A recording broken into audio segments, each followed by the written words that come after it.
Hello guys, in this video I'll show you how to enable the auto save feature inside VS Code. So go to the menu section to enable this. So this will be this feature. Go to file and you will see this feature appearing, auto save. So by default it is not enabled. You do need to manually enable this. So auto save simply means that whenever you make changes to a file, it will automatically be saved. So let's suppose I create a file, HTML file. I write some content inside this file.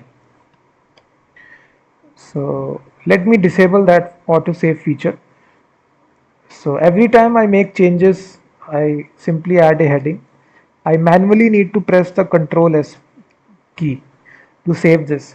So sometimes you need to disable that. So in order to toggle this feature, either you can enable or disable this. So simply click on that. Now this is disabled.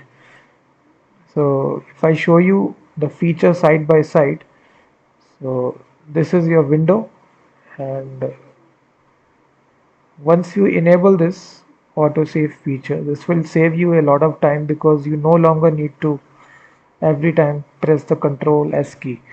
So now if I add a paragraph, so now the autosave feature is disabled.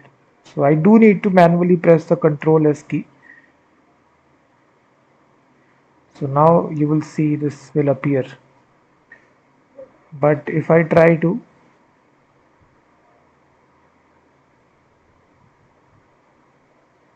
click the autosave feature right here, and if I change the font size color of this to red,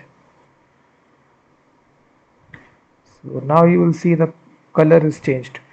So by default I make this feature to on because I no longer need to actually save the document again and again. So this is very simple. Go to file and simply you can enable this autosave feature in VS Code.